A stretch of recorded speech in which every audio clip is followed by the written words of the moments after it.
Hey, it's Shabes, and welcome to another edition of AniTube Digest, where we go over the best and not so best anime YouTube videos to come out this week from the 11th of April to the 18th of April. I'm a bit sick and a little congested, so if you don't mind if I make this a bit of a shorter digest, I guess. But I did watch some videos, and I wanted to shout them out and talk about them still.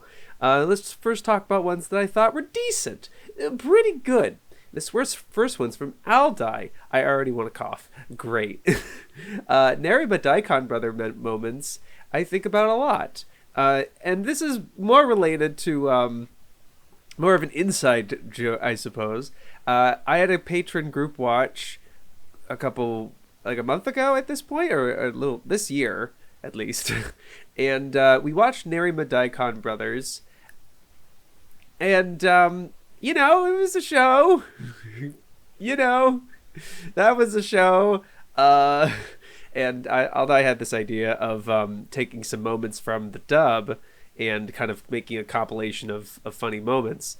And, it's funny. You can see the fatigue in the video itself of just like, he only goes like 4 episodes in, I believe.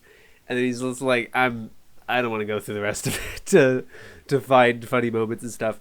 And this is definitely emblematic of this kind of thing that I've seen and has become popularized with certain shows where they're more enjoyable in clip form and to kind of watch out of context than to watch the show itself. Not gonna name drop anything, but like this is definitely one of those shows. As someone who has watched the entire show and then watching this compilation, I do think there are moments that are definitely a lot more funnier in a form of video like this, and also helps with aldie's kind of quirky editing, and very similar kind of what you get from this form of video, where the editor really is sometimes zooming in on certain things, adding certain like dialogue and subtitle or captions and things to kind of like give you an understanding of what they're saying. Maybe a little kind of mini reaction of like question marks of like they're saying something kind of outrageous. And you can tell with aldie's selection, there's a lot more of the perverted jokes in their Narima Daikon Brothers. And like having them all kind of compiled like this, I actually didn't even realize how many of them there are. And there's definitely a lot more that he didn't mention. But it was just a little like surprising. I was like, yeah, I don't remember most. And yeah, there is that feeling sometimes when you watch a show and it doesn't resonate with you at all, and then only a couple, like a month could go by, as is the case with me and Narima Daikon Brothers, where like pretty much nothing is left of my recollection and memory of that show, except for like the very basic kind of what it looked like and remembering how I felt about it, so it is interesting watching it back in that context, I guess. But that was just fun and kind of interesting to see. Happy he kind of went through with crystallizing that idea. It's interesting. Who's having a freaking crazy week and so far kind of crazy month is Ygg Studio. I don't know what tricks he's on right now or what happened, but like all of a sudden she's started posting a lot more regularly. Like it's interesting. It's like it's not daily. It's not quite daily, but like it's close. Like even this past week, actually, there was this past week is 1, 2, 3, 4, 5, 6 video essays and then 2 live streams playing Elden Ring. It's crazy. Absolutely crazy. And I only watched the sexual exhaustion and words send harem video, which I did really like.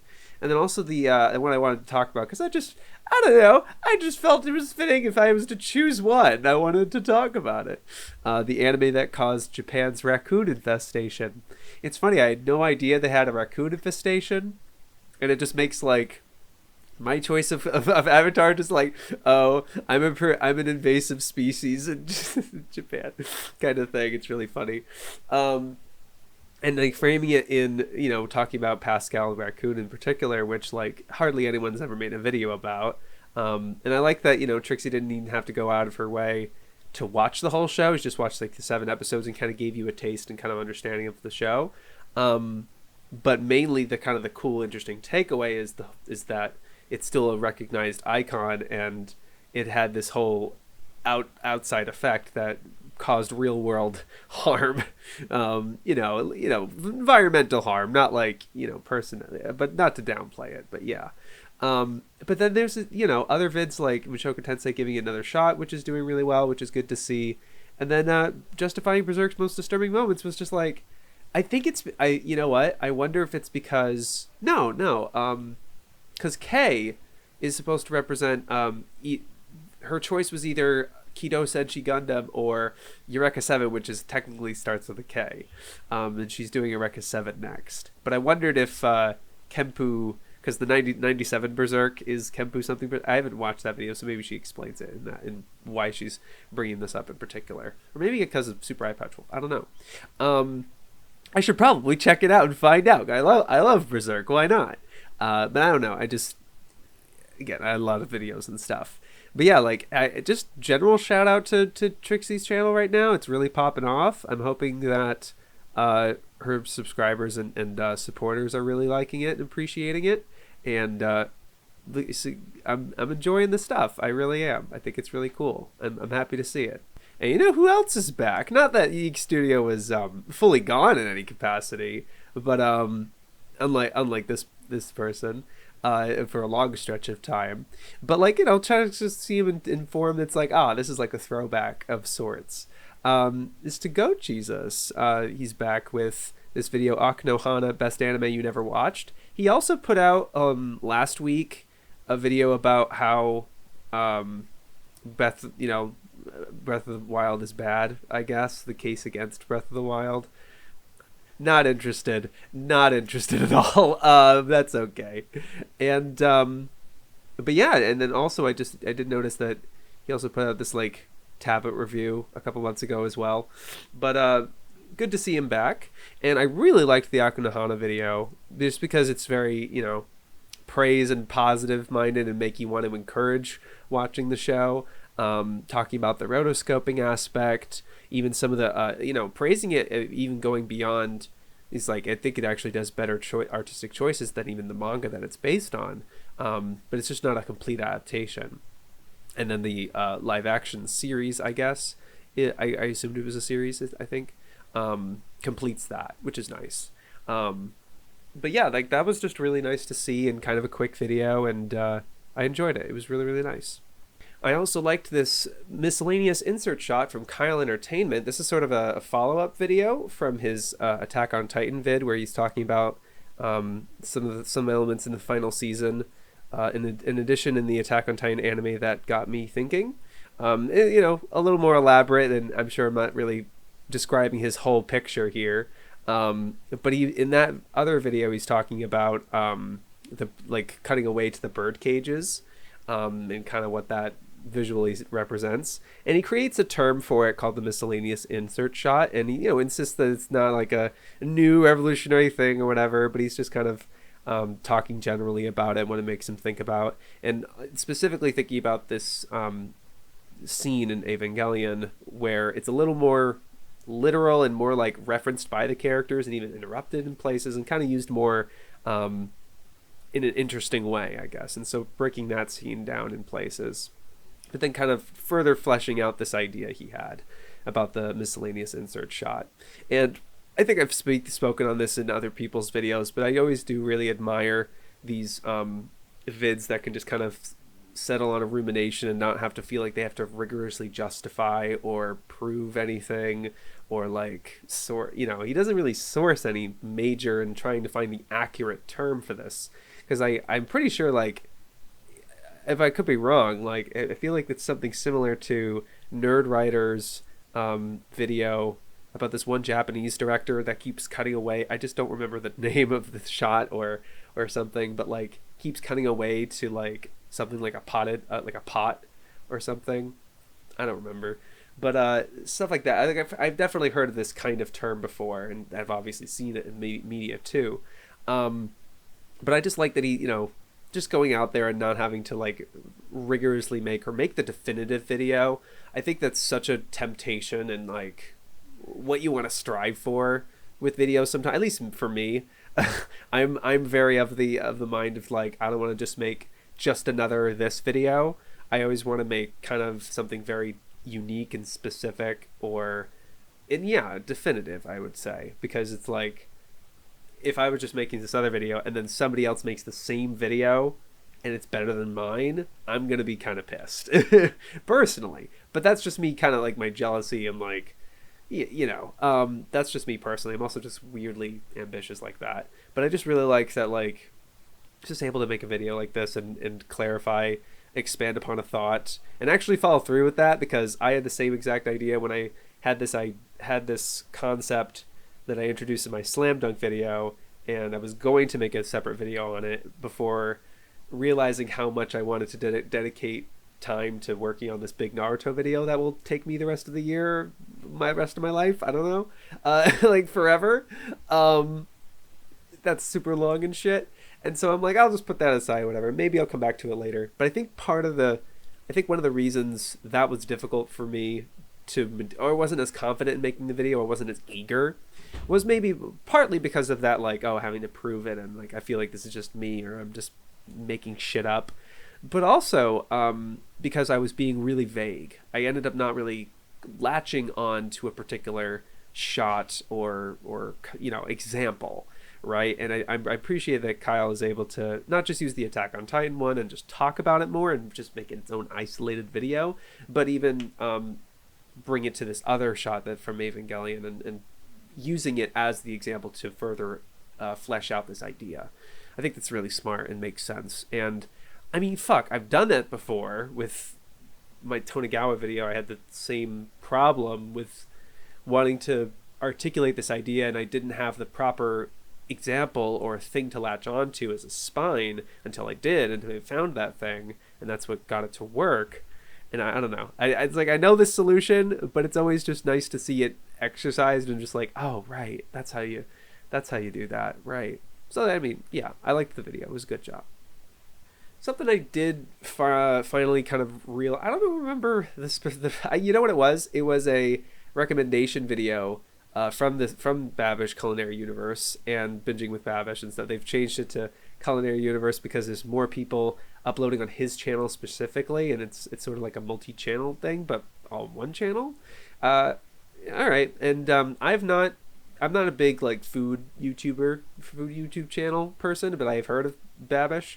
And this is specifically a segment, Anime with Alvin, that's been a little more prevalent. They literally like 2 weeks ago was Attack on Titan, and then like a couple of it, and then a month ago, the one that got recommended to me that now has 3.7 million views. 3.7 million views. Oh my god. Was the clip from Yakitade Japan that I always love showing people of like, this is what I like about food, like this food anime. I prefer this to something like Food Wars. I would always show people this clip, and then it just kind of isn't on YouTube at the moment, or maybe it got re-uploaded somewhere. But I remember for a while it wasn't around. But yeah, this is like the really funny, like cracking into the thing, and then the guy eating it is just sort of like, the overreactions is hysterical, and the whole moon thing. But most of that joke gets taken out. I'm sorry if it's talking about that video, not this video I'm talking about, I guess, because this is the one that actually came out this week. But this is one that, but like I saw that video, and I have a similar thing about this video, so I guess it can kind of batch them into both things. So this one, Ichiraka Ramen from Naruto, they start with the clip that this is taking from, and I'm almost positive that, or at least I would safely assume, that this is taking the exact same formula that Babish did in getting this channel to be as big as it is, with with like, here's the thing from Legend of Korra, here's the thing from this other show, whatever, right? And that totally makes sense. And it's like, here's the thing, and I get that. Something that just kind of bothered me about this video, and I would say that the reason it's indecent and not like not good or something is only because it is otherwise very well made. I hate to say maybe that's backhanded compliment, but no, Alvin is really good personality. I like the writing. He's able to. I like the approach that he's like, I've never done this before, and that sort of tension is interesting. Like, you can clearly tell that there's a formula that Babish has been able to perfect, and that Alvin is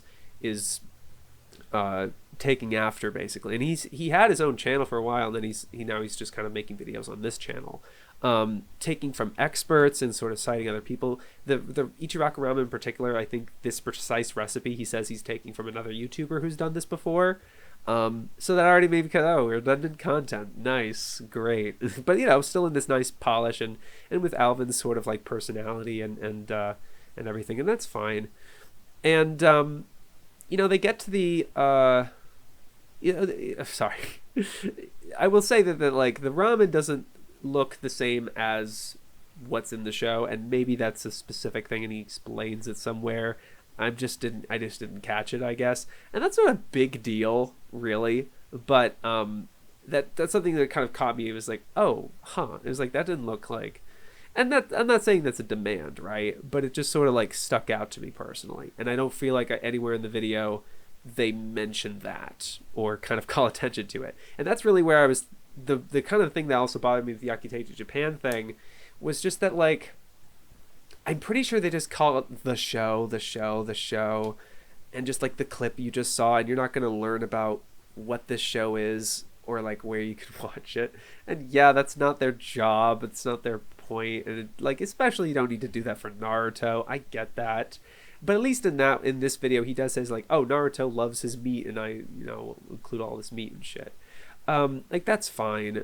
But it was just something about it that it always felt like it's very isolated from the show, like very just not associated with it at all. It doesn't feel like you have an intimate understanding of it, or like, so you're not going to learn anything about Naruto from this. It really is sort of like if you watch Naruto as a kid, and this is remotely interesting to you, or if you have a remote interest in Naruto, but like, that's kind of it, and it's just frustrating to me, because as someone who like, I kind of obsess with it, it's the whole thing that I do, and I'm able to do this for a job and everything like that. Not this, but my other job. Anyway, I don't know. I just would have liked to see it go deeper. I understand and respect focusing on the task and the food at hand, and I get that. But there was just something about it where, like, I'm not interested in that as much, in the food itself, and I get that, and that's fair. But like, that's why it's, I don't know, you're just kind of it's as if you're just taking a picture. It's like you're just taking a picture from like this magazine or something, and just like, let's recreate that. Right? Because like, what it in, like, take other people's recipe and things like that, and that's not really a big deal. Why reinvent the wheel, right? I get that. But it really is, it felt completely disassociated with Naruto almost. And as well as Yakitate Japan, it's just like, yeah, they from the show, they say it's 324, they just kind of say that. I don't know. It just didn't feel like you get, as a fan of the show, you don't really, there's a disassociation almost. I don't know if that makes sense. And I could just be complaining for the sake of it. But again, I mean, it's a fine video, and it's good. But I wanted to finally mention it because it's been happening, and they've been doing a couple videos like that so far. But they're all probably consistent in quality. But I just wanted to mention it. But yeah, that's my thoughts about that, really. And lastly, speaking of Naruto, Totally Not Mark finally got to the end of his totally blind Naruto review, going video by video, kind of chunk by chunk almost. And he liked it. He liked it a lot. He actually made a point. I really actually appreciated this, that like, before he gave his perspective on the whole Kaguya situation and the kind of sensitive topic that is, it was really interesting. He really cites that, like, he genuinely enjoyed Naruto more than all of these other blind reviews that he did about Hunter x Hunter and JoJo's. The only one that he likes more than Naruto is One Piece. And I'm like, yeah. I'm sorry. But that was funny. And but that's good to point out, and I really like his overall point about how, like, just this Kaguya moment didn't really fully do it for him, and he's like, it's fine, and I can see why it's in the show, but it it doesn't rouse me the same way as these other things have. But does that spoil or ruin the series?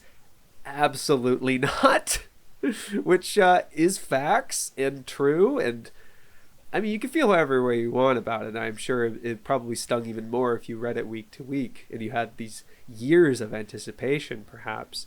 But it's kind of just an element of the story, and it's like, yeah, but I don't feel as strongly about it. It's fine. There's some nice moments in it and stuff, but others it's like, yeah, I don't have any attachment to this. He articulates it very well, where he's like, I'm just not attached to this character like I was for Madara, which had not only before his build up, but all of this rumors and him being in the conversation for so long, and then actually showing up and living up to that hype, and being, you know, and then he's there as this antagonist and stuff. It's like, if it was him, he'd be more, you know, invested in that. And like, yeah, that makes sense.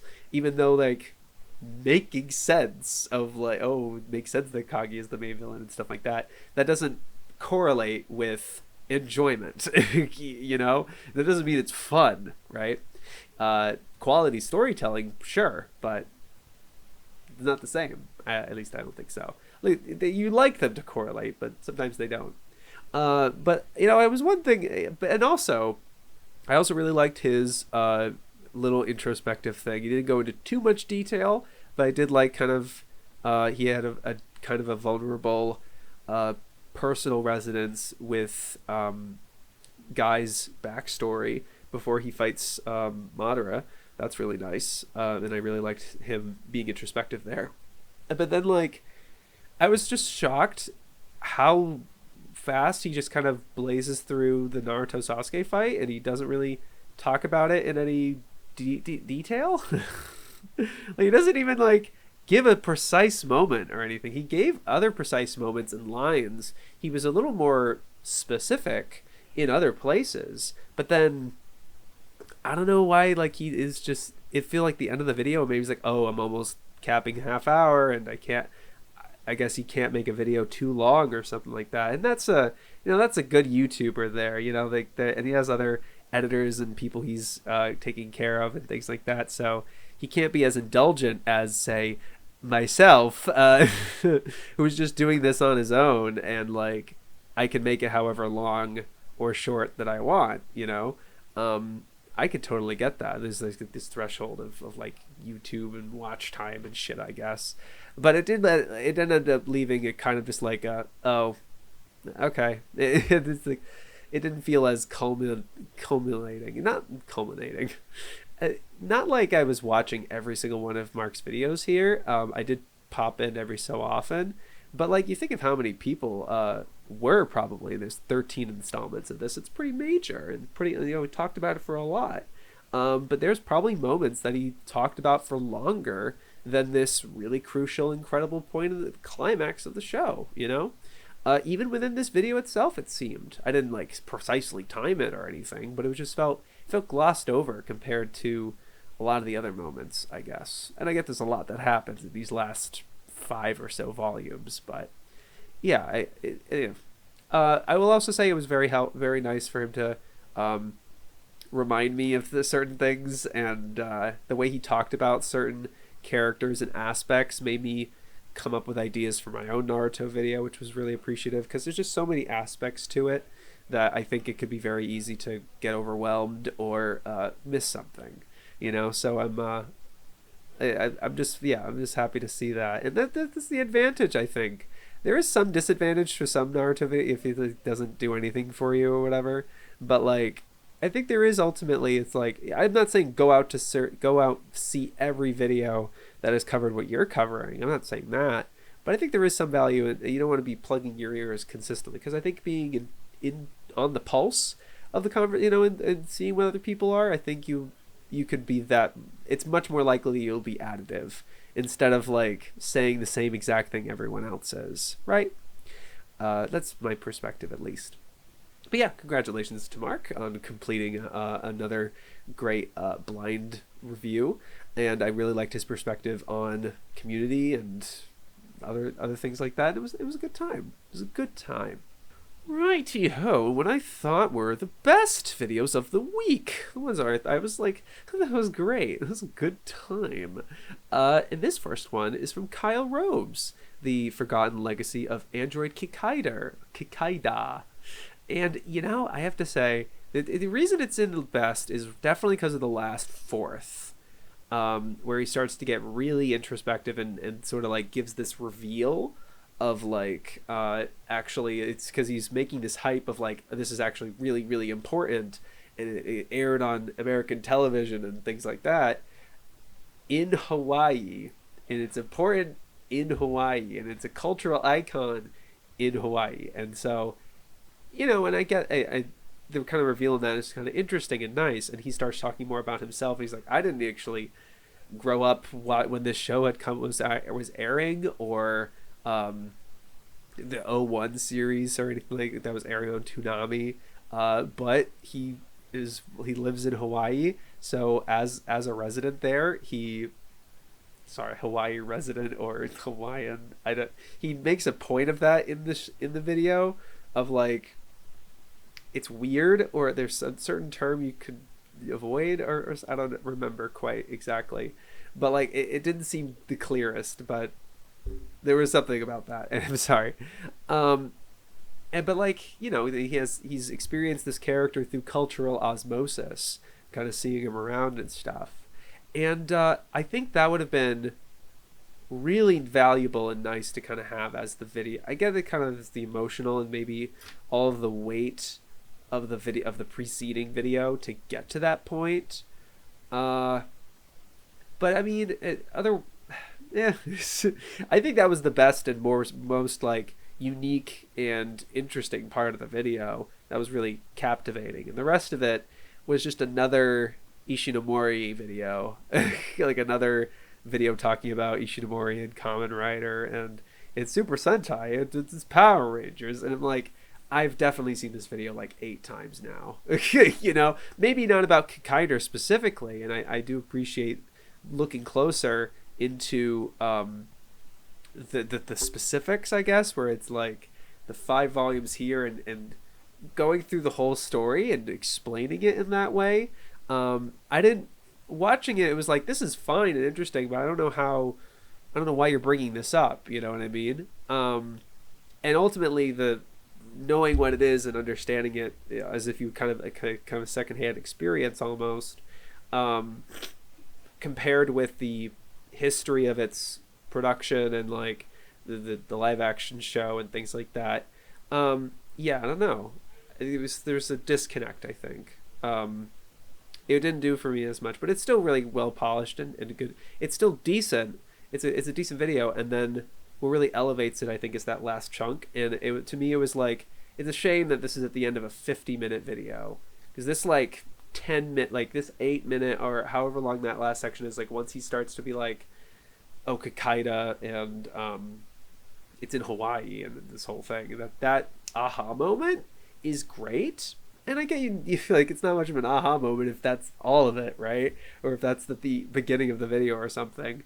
I get you want that kind of inherent mystery, but I guess for me, as someone who's, you know, in this space a lot, or like has been watching a lot of tokusatsu and things like that, I guess it kind of put me on my guard, I think, instead of just sort of like as a enticing mystery and like, oh, I'm curious. Like, I'm curious in a way of like, I need answers. Like, you've made this outrageous claim of how important Kikaider is that seems a little contradictory because of just like no one remembers it.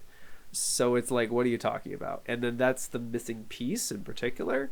And that just, it kept me in suspense, and not the way that's fun. That's kind of like, yeah, you know. And I'm sorry if I'm being like critical or anything like that. That's just me as a personal viewer. That's like, and ends up landing that way. Ends up being, I'm a little more skeptical, I guess. Not like I'm a super scrutinizing, critical kind of viewer so much, but I am like I have that bone, you know, and it gets tickled sometimes, and it just kind of landed that way here. And there was one moment even where you say how like the manga and the live action show were released at the same time, so, and there's very little information about when they come out and the correlation and stuff. And I was like, I mean, you could probably, what it really is, because the Ishinowari work, there's stuff that's way more obscure than that, Like, sure, it's not like Kamen Rider or something, but like, I can imagine, especially if it's had like a reboot and stuff like that.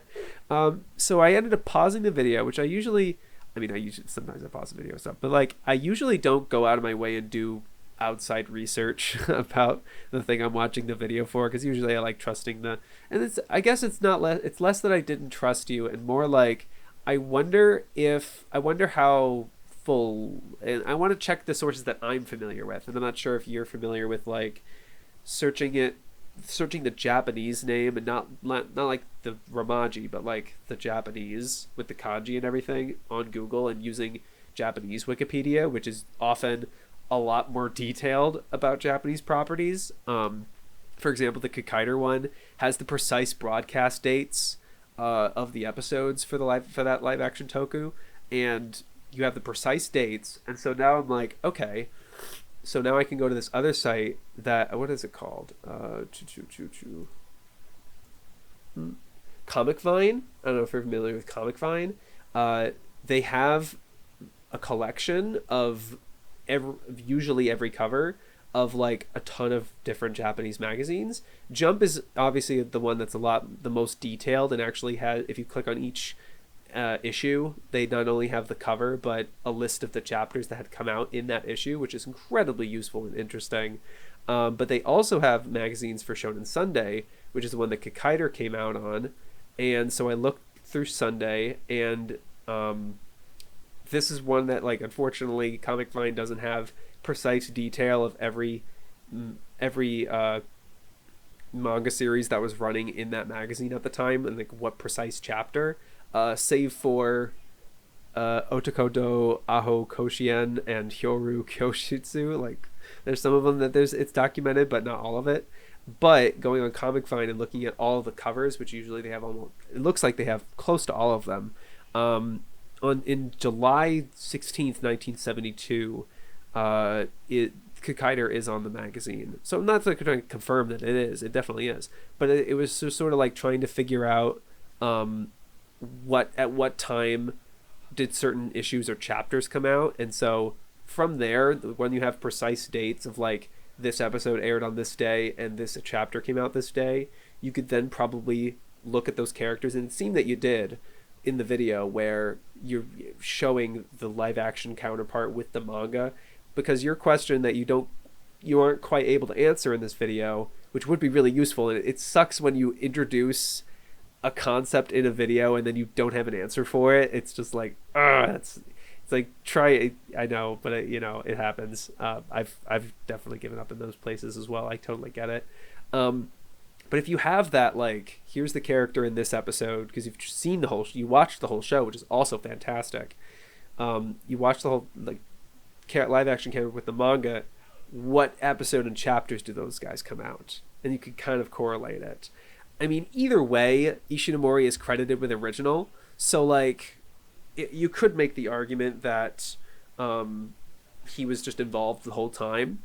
And I mean, that makes sense because like manga and live action being two different mediums, filling out a 20-minute episode and 40-something episodes of that versus a chapter a week and 20 pages of that, the paces of the story can be different. Whereas trying to fill 20 minutes, it's probably easier, you think of it, probably easier to do episodic for a TV show like that.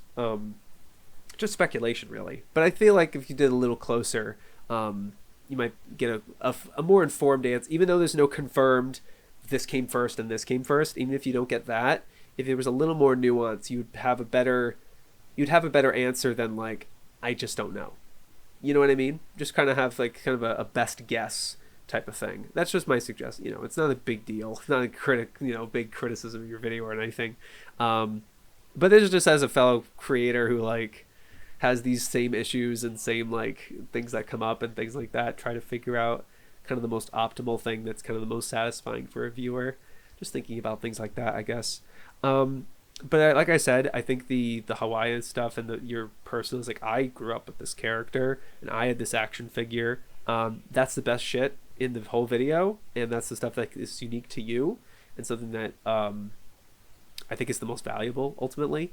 Not that the other stuff isn't valuable or interesting or well presented, but I don't know. I just want to encourage that, like, next like the big 50-minute video. I like, again, you're talking to someone that's gonna make this fucking stupid 3-hour video. Like, I am not one to turn my nose up at length, but you know, there is some things to be said about just like thinking about what's in a video and what isn't, type of thing. But I get it. It is interesting. Yeah, I did really like the video. That was it was also fun to talk about. Hope you took some stuff away from that constructively. And, you know, I had a good time with this KorewaEden video. Girls in Panzer should not exist. And I pretty much am probably going to say the same stuff I say about all of Eden's videos whenever I get the chance to see them. But I think it just becomes more to the surface and more apparent the more I watch it, I guess. And I just feel like talking about Eden again, even if the things I have to say are redundant, I suppose, which I apologize for. What can I say? He makes very consistent content. But like it always strikes me of just how like he's able to make these very memey, arguably the most memey kind of hyperactive, fast-paced, the kind of edits that are very like not surface level, I guess, but just sort of like what a lot of, I think there's a certain space that a lot of YouTubers are taking up. In that sense, I think Eden is actually being very influential, which not a lot of anime YouTubers can say, even the ones who are just like more sophisticated and polished. And again, it's not to say Eden isn't sophisticated. It actually has a very hidden sophistication of someone who's been around for a long time, is a genuine fan, and like really goes onto these different sites and knows this, you know, and references them openly, and also just knows the culture and the memes and stuff like that, and is able to fundamentally use them in a good, effective way that doesn't feel like a dying metaphor, you know? It doesn't feel like a cliche. There's just some, you know, and yeah, there's just something like kind of subtextual. He's able to present it in a very casual way, but the fact that he's able to just kind of like source a lot of accurate stuff, and it just like, and he's like, guys, this is an original anime where like da da da da da, and it's stuff that someone like me would just take for granted, but it actually is good that like he's showcasing that in the video, and also he's making that point to prove to say this other thing. Things like surface level things like that is just really nice. And it also has like a lot of his genuine thoughts and observations. Not like it stuff isn't genuine. I don't know. There's something about his like the way he describes this one floofy character. The one is like kind of like a weird gun nut sergeant fuck up. I don't remember. I'm sorry. I haven't seen Girls in Panzer. The description of that character was fantastic, you know, and I'm just like really endearing, and doesn't take a shit ton of time or anything like that. He moves really quick along in different places. Yeah, I just feel like he just constantly gets better with every one of his videos. And they're just good times. It doesn't feel like, you know, I'm not like, it's not Shakespeare or something like, I don't know if I keep making backhanded compliments, and I'm sorry. But like, I don't know, there's just something kind of like just really good. I just really like his humor and his energy, and the subject matter he talks about as well, because like these kinds of shows, I feel like it's like not a lot of like a lot of typical YouTubers I think are going to talk about it in this way, without like just being kind of general memes and jokes that are completely substanceless. Like this actually feels like it has substance, but it's not trying to like also take it too seriously. It's like, no, it's actually a very good show, guys. You know what I mean? You know, it's a little more earnest and I don't know, transparent. I don't know if I'm just throwing words for the sake of them. I probably am. I apologize. But it is. Yeah, I just really enjoy it. It's a good time. Hey, shout outs to FemboyFilms for releasing the Super Mario Brothers Great Mission to Rescue Princess Peach. It's filmed from 1986, and it's directed by Masami Hata, who's done a lot of stuff. I don't know, it sounds general. Actually, his mal's crazy because he's literally started in 1965 and he's still working in 2021. Like he did episode director work unlike Girlfriend, but he's like the director of, he did like stuff for like Space Ace in 1965. It's like, are you fucking kidding me? This dude's been around forever. But he also directed Ringing Bell and a lot of Hello Kitty stuff. But I just thought that was interesting. But this is a like a multi-month project that they've finished up. It's like a major cleaning effort. It had already been scanned, but they were like, yeah, we'd rather want to scan it ourselves, but it is what it is. And I just love the description and how thorough it is, that they leave in the YouTube description that you can read. It's, I've said this before about their uploads. They're always more interesting than the thing that they upload itself. Obviously the work is phenomenal, and I ended up watching all of it for the sake of just kind of appreciating it. All three aspects of like video, audio, and subtitles are all at the maximum quality that they can be. They've, polished the subtitles, and you can tell it's actually, well timed in full sentences. It's nice. And the quality, the video quality, you would never even think it had scratches or that was like an old scan or something like that. It's incredible. The color is notable as well. I feel like I remember seeing an old upload of it, and it was what you would expect of this kind of old OVA and this kind of buried, obscure thing, But really watching it in this quality, it just makes you appreciate the art a lot more. It just makes you realize that there's people that made this, and there's a sophistication in the art, I guess, even if it's very basic and silly and just Super Mario Brothers and stuff like that. Even if all that, right? Even the music, especially the audio, like I've seen people on Mal, and this is not very highly rated on Mal or anything, and not like it's a masterpiece. Yeah, I'm not trying to, whatever, but like I do think I enjoyed it more because it had this restoration to it, because it had an improved video quality, and the audio was really good. It was well captured, and everything is subtitled very adequately, like, and styled really well too. Even like the I was surprised that I guess YouTube has this like a caption feature where it actually looks like genuine subtitles and doesn't look like shitty YouTube captions, I guess. It is like the black bars and stuff. It's really well handled and well done. And I remember them tweeting leading up to it and everything, and the results are phenomenal. So I just want to, congratulations on an accomplishment like this. It's a big project. And I think the results are phenomenal. Really great job.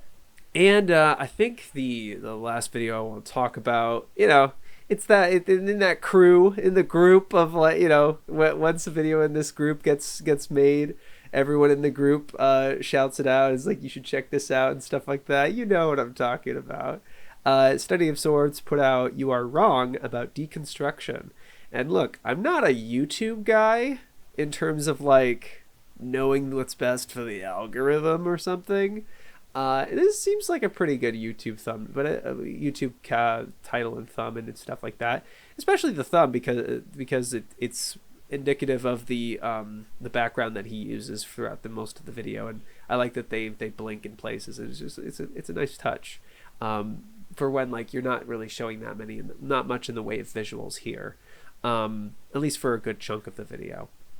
But the title, honestly, I think this is a complete damnation of TV tropes, the website, and as well as just a damnation or just kind of like eradication of the term deconstruction as it applies to genre. Like genre deconstruction gets completely obliterated in this video, of just like, it is completely fucking meaningless.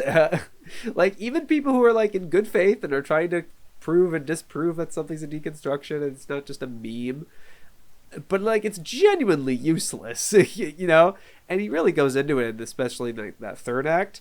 I felt that first two, the first one in particular, I get why every single piece was needed, but it doesn't make for the most engaging, type of or so the video and stuff like that. I would still watch all it because I am curious about, especially the way you start this video of like kind of citing all of these different articles and YouTube videos. It wasn't just calling out a bunch of YouTubers, which I really appreciate.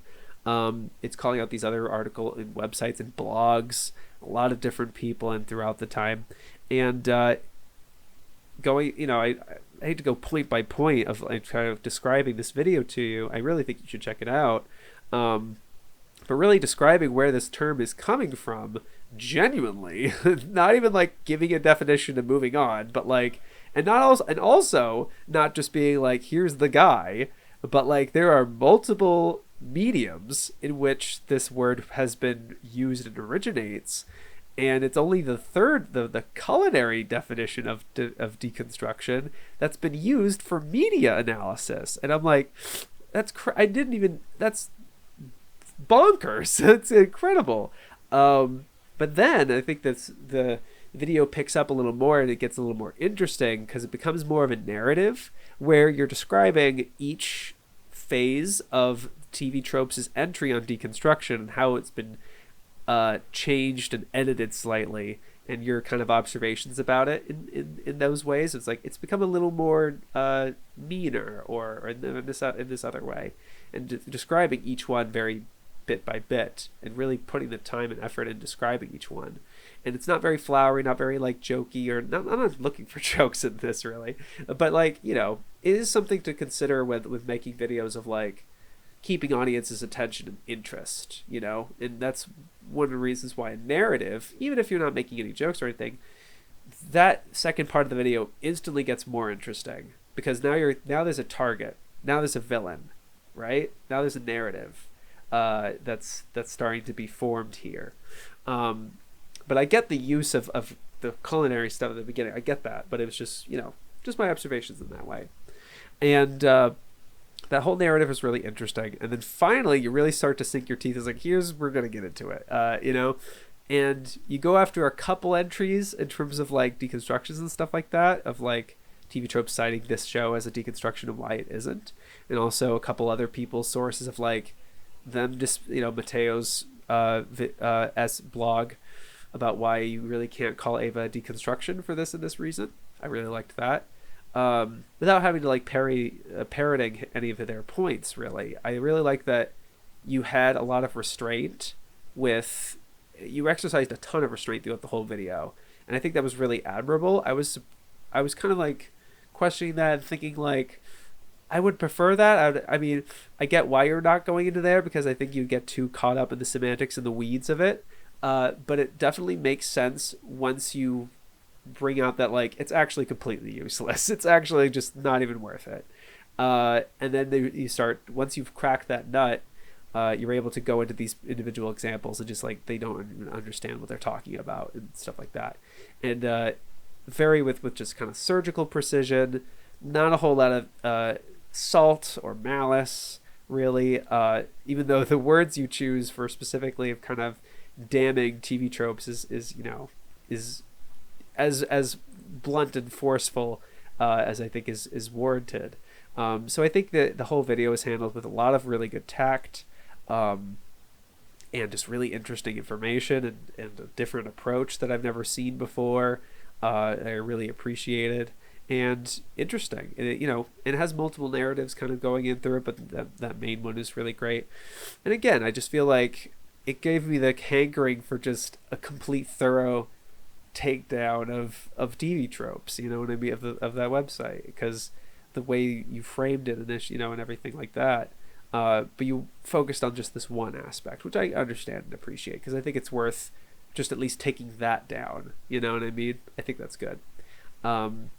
Yeah, and thankfully, I mean, I don't know if I'm wrong, but like it does seem that we're a little over that wave of deconstruction. Maybe it'll come back if for some whatever reason people want to call Chainsaw Man that for whatever reason. I don't know why they would, but like, you know, when it comes to like a new, I kind of have the suspicion that Chainsaw Man's gonna be one of those titles that like if the anime pops off, a lot of people are going to be talking about it and like giving their takes and stuff like that. And it being in Shonen Jump, it's going to be like, oh, it's a, you know, I feel like those conversations will inevitably happen. So maybe that's when it'll crop back up.